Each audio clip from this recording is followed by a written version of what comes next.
बिस्मिल्लाहिर्रहमानिर्रहीम। अस्सलाम वालेकुम व्यूअर्स। आज मैं आपको बताऊंगी कि छिपकली को मारने का हुक्म क्यों दिया गया। जब दुश्मन खुदा और दुश्मन इब्राहीम अलैहिस्सलाम नमरूद ने जब हज़रत इब्राहीम अलैहिस्सलाम की दावत हक़ को झुठलाकर उन्हें ज़िंदा जलाने का हुक्म दिया तो एक बहुत बड़े मैदान में गड्ढा खोदकर 1 महीने तक लगातार इकट्ठा किया हुआ ईंधन जब जलाया गया तो उसकी आग के शरारे आसमान तक भड़क उठे। वो आग इतनी बुलंद थी कि अगर कोई परिंदा उस पर से गुजरता तो वो भी जलकर राख हो जाता। ऐसे में इस रोए ज़मीन पर हज़रत इब्राहीम अलैहिस्सलाम का कोई हामी और मददगार नहीं था सिवाय अल्लाह की ज़ात के।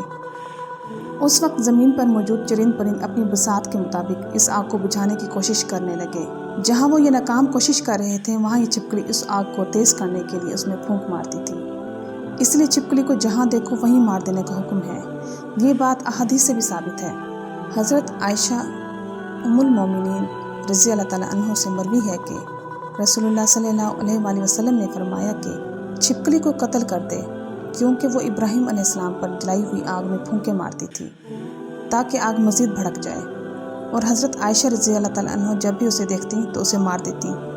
इसी तरह एक रिवायत में आया है कि उम्मुल मोमिनीन हज़रत आयशा रज़ी अल्लाह ताला अन्हा के पास एक औरत आई तो उसने एक नेज़ा खड़ा किया हुआ देखा तो उसने पूछा, ये इस तरह क्यों है, उसके साथ आप क्या करती हैं? तो आपने जवाब दिया कि इससे छिपकलियाँ मारते हैं, क्योंकि जब इब्राहीम अलैहिस्सलाम को आग में डाला गया तो ज़मीन के तमाम जानवर इस आग को अपनी हस्बे कोशिश बुझाते, लेकिन छिपकली इस आग को तेज़ करने के लिए इसमें फूंक मारती थी।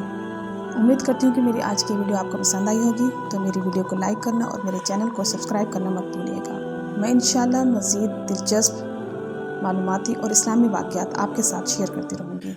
मेरी तरफ से आपको ढेर सारी दुआएं और मुझे भी अपनी दुआ में याद रखिएगा। चलती हूँ, मिलते हैं इंशाल्लाह नेक्स्ट वीडियो में। अल्लाह हाफ़िज़।